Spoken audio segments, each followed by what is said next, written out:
राधा,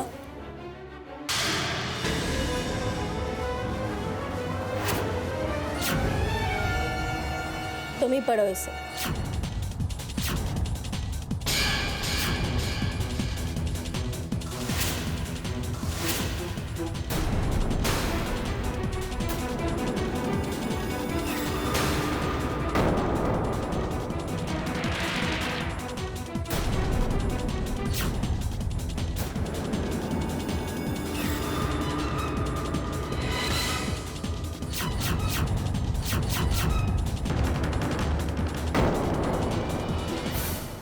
शब्द भी नहीं समझ में आया।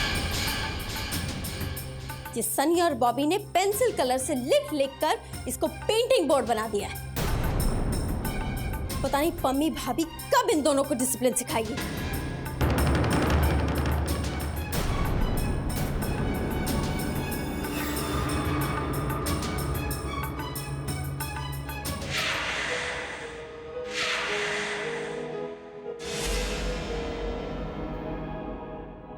कहा सलाची?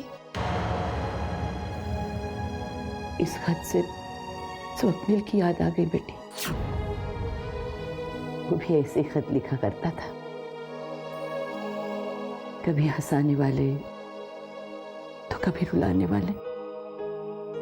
और एक दिन घर छोड़ने वाला खत लिखकर चला गया वो। मानो उसे घर से निकाल दिया गया हो, लेकिन खत के जरिए मुझे बता कर गया था। अब वही नहीं रहा तो ऐसे खत का मेरे जीवन में कोई महत्व नहीं है बेटी। अब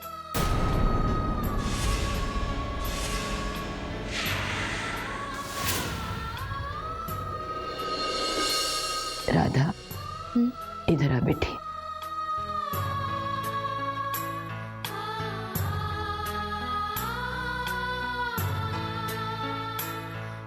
डर सा लग रहा है बेटी। किस बात का डर? तेरे घर छोड़कर जाने का डर। तू भी स्वप्निल की तरह खत लिखकर इस परिवार को छोड़ के नहीं जाएगी ना। अगर ऐसा हुआ ना बेटी तो मैं मर जाऊंगी। जी। वादा कर, इस घर के किसी भी आदमी के बर्ताव से परेशान नहीं होगी। वादा कर मेरी बच्ची, तू ये घर छोड़ के नहीं जाएगी। वादा कर। अच्छी, मैंने एक बात समझ ली है। मैं इस परिवार का अटूट हिस्सा हूं। जहां बर्तन होते हैं वहां आवाजें होती है, लेकिन उन आवाजों से मुझे इस परिवार से कोई दूर नहीं कर सकता। आप चिंता मत कीजिए, मैंने जो आपको वादा किया है वो मैं कभी नहीं तोड़ूंगी। मैं इस परिवार को कभी छोड़कर नहीं जाऊंगी अज्जी।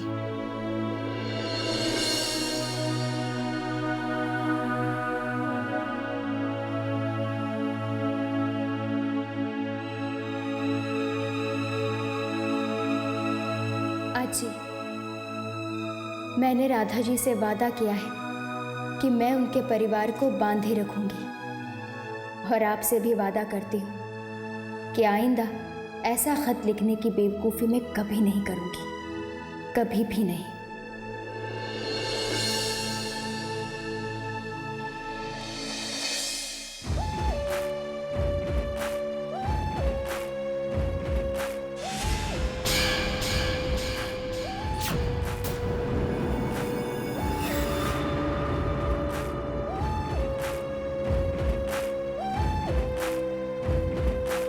दीदी, आपकी किटी पार्टी की साड़ी मैंने इस्त्री कर दी।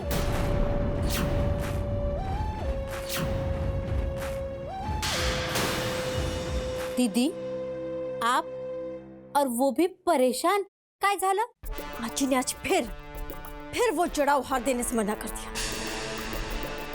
वो भी उस मेहमान राधा के सामने। दीदी आपके पास तो इतने अच्छे अच्छे गहने हैं, उसमें से कुछ पहन लो ना। है पर उस चढ़ाऊ हार जैसा नहीं। जिस हायर सोसाइटी की किटी पार्टी है उसमें सबसे बेस्ट सीखने के लिए वो सबसे बेस्ट है। आज जी अपनी पुरानी पुरखों की बातों को लेकर बैठी हुई है। एसएमएस, एक बात लिख लो, एक दिन वो जड़ाऊ हार मेरा होकर रहेगा। दीदी मैसेज सेव्ह झाला। अरे दीदी हाँ, एक गोष्ट तो सांगायची राहूनच गेली। वो संदीप भाऊ का कोई कुरियर आया था, भाऊ बहुत खुश लग रहे थे दीदी।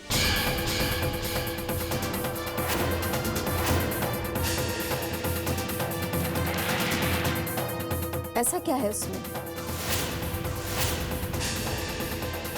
एसएमएस, अपने नाक आंख कान खुले रखो। इस परिवार में जो जो हो रहा है उसके एक एक पल की खबर मुझे दो। वही राधा पहले ही आज ही आई मम्मी भाभी को अपने तरफ कर चुकी है और हारे हुए संदीप दादा बहुत जल्दी उसकी तरफ हो जाएंगे। राधा से ये लड़ाई धीरे धीरे मुश्किल होती जा रही है। एसएमएस,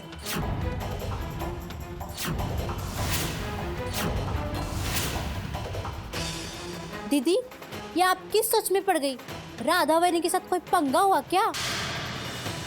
वो जानबूझकर मुझसे टकराई। देवा रे देवा, उसने आपको टक्कर मारी? नहीं, वैनी को ऐसा नहीं करना चाहिए था। और उससे भी बड़ी बात, आपने कुछ नहीं किया।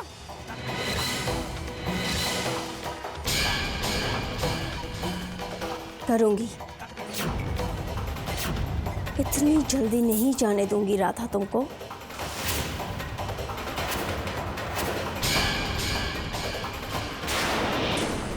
ठहर तुसी ठहर, एक बार धर्मपाजी आएंगे ना तो होश ठंडे हो जाएंगे तेरे।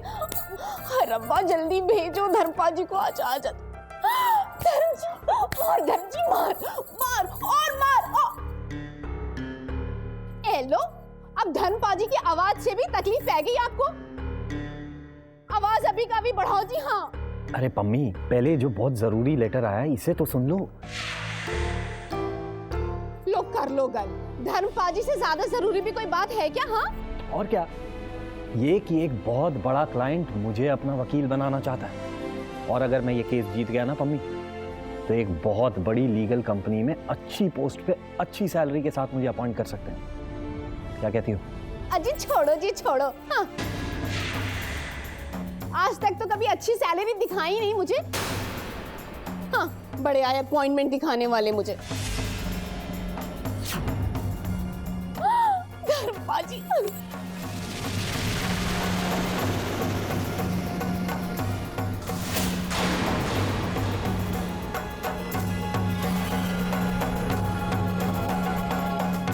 संदीप भाऊ बधाई हो बधाई। ऐकून लई बरं वाटलं। कितने दिनों के बाद आपको नया केस मिला है। हाँ, गिन के रखे, 6 महीने और पूरे 5 दिन के बाद। और जी की फर्क पैंदा है इससे भी? 6 महीने हो या 6 साल, ये केस में ये हारने वाले, कोई नई बात नहीं है इसमें।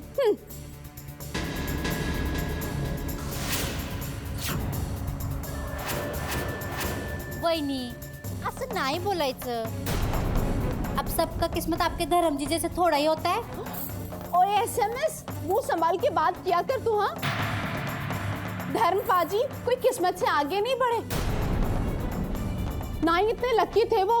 तन तोड़ मेहनत की है उन्होंने। एक छोटे से गांव से आकर उन्होंने सिर्फ अपने लिए नाम नहीं कमाया, तो क्या अपनी पूरी फैमिली को भी सेटल कराया साथ में। हाँ, इनकी तरह नहीं जिनकी पूरी फैमिली तो सेटल थी, लेकिन कभी अपने लिए कुछ नहीं किया, न हमारे लिए कुछ किया। हाँ,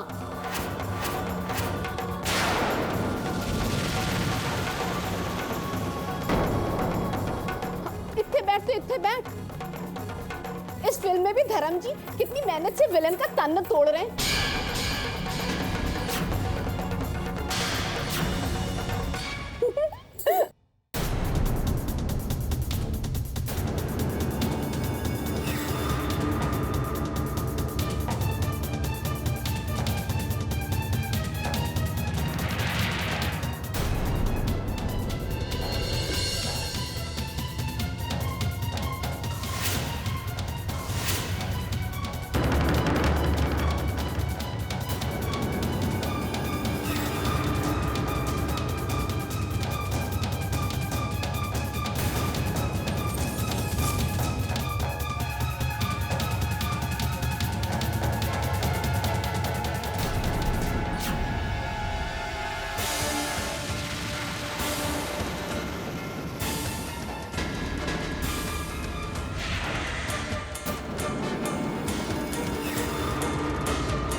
संदीप जी,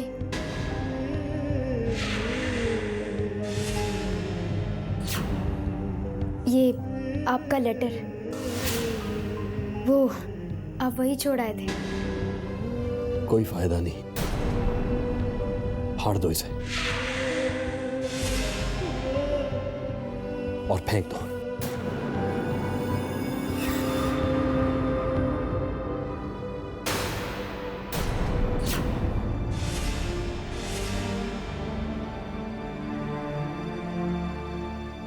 संदीप भैया, ये बहुत अच्छा केस है।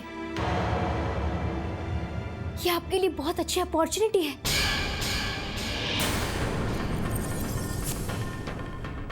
क्या करें आप? ये केस आप जीत सकते हैं, आपकी जिंदगी की सफल शुरुआत कर सकते हैं, और आप इसे फाड़ रहे हैं। तुम नहीं जानती हो राधा, मेरा दूसरा नाम नाकामयाबी है। आज तक एक भी केस नहीं जीत पाया हूं मैं। केस जीतना तो छोड़ो, अदालत में दलील तक नहीं कर पाया। जो आदमी अपना पहला कदम तक ना रख पाया, वो दौड़ेगा कैसे? दौड़ने के लिए पहला कदम रखना पड़ता है। कहीं से ना कहीं से तो शुरुआत करनी पड़ती है। आपको भी पहला कदम रखना होगा, और ये है आपका पहला कदम।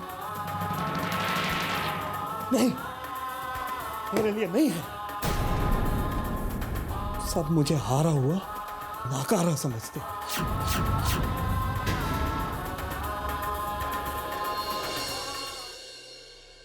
हारते वो हैं जो लड़ना छोड़ देते हैं, और मुझे पूरा यकीन है कि संदीप नेरुरकर लड़ सकता है। कोशिश तो कर सकते हैं ना भैया? मैं आपके लिए प्रार्थना करूंगी, पूरा परिवार आपके लिए प्रार्थना करेगा। जहां इतने सारे लोगों की प्रार्थनाएं हैं, दुआएं हैं, वहां पे निराशा नहीं होती, मायूसी कभी नहीं होती। काबिलियत की कमी नहीं है, कमी है सिर्फ कॉन्फिडेंस की, यकीन की। और मुझे पूरा यकीन है, पूरा कॉन्फिडेंस है कि आप ये केस जरूर जीत पाएंगे।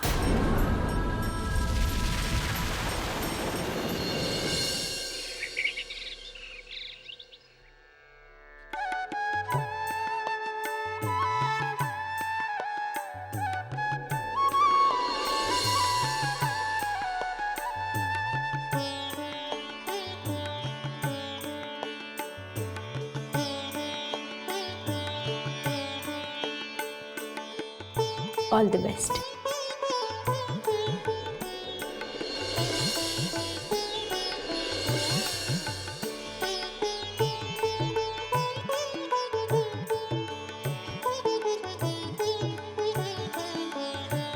ओए राधा, एक बात बता, ये माथे पे तिलक और ऑल द बेस्ट, ये किस खुशी में?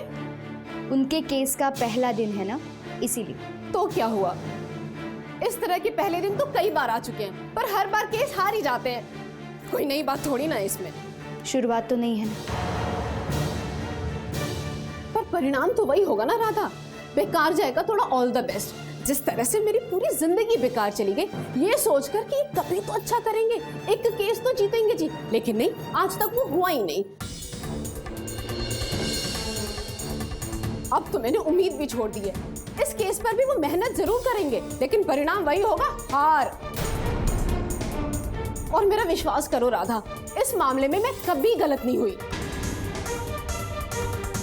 भाभी, अगर आप इतना ही विश्वास अगर उनकी जीत पर दिखाएंगे ना, तो मुझे पूरा यकीन है आपके विश्वास की वजह से वो एक ना एक दिन जरूर जीत पाएंगे। आप इतने ही विश्वास से उन्हें ये क्यों नहीं कहती? क्योंकि चमत्कार नहीं होते राधा। अगर चमत्कार गांव के किसी आम आदमी को सुपरस्टार धर्मजय बना सकता है, तो एक कामयाब वकील और रिटायर्ड सुप्रीम कोर्ट का जज का बेटा एक छोटा सा केस नहीं जीत सकता? भाभी, आपका उन पर दिखाया हुआ विश्वास उन्हें एक ना एक दिन वकील जरूर बनाएगा।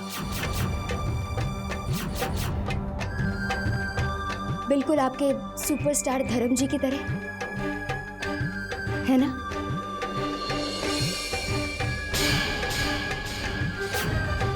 आता हा मेसेज डिलिव्हर करून येते। Bye bye bye.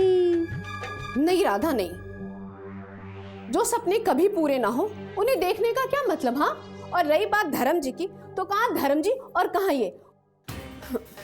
अब मैं चलती हूँ राधा, बॉबी सनी को स्कूल भी तो जाना है। मैं चलती हूँ।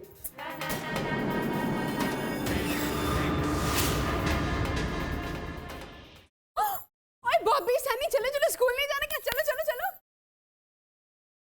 तुम्हें उठाकर म्यूजियम में रखना चाहिए। यू फूल, अब तो मेरा पीछा छोड़ोगी प्लीज। iRebo.com presents जब वी मेट, रविवार 27 जनवरी शाम 4 बजे जी टीवी पर। वो भी जी टीवी पर, यानी डबल मजा। अरे वाह, मतलब संडे दोपहर 4 बजे सब काम खत्म करके टीवी के सामने बैठ जाऊंगी जी।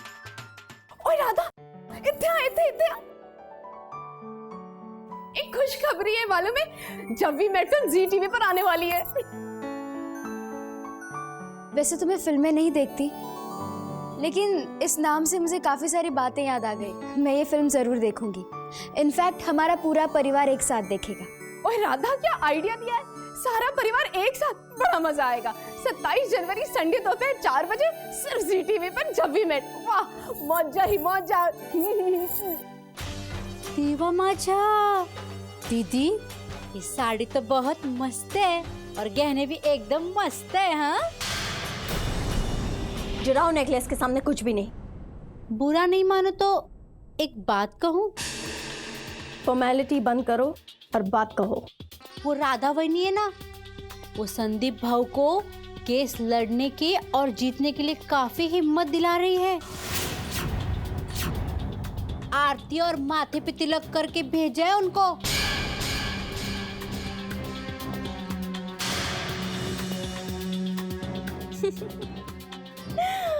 एसएमएस, तुम इतने सालों से यहाँ काम कर रही हो और तुम्हें इतनी बात नहीं पता चली।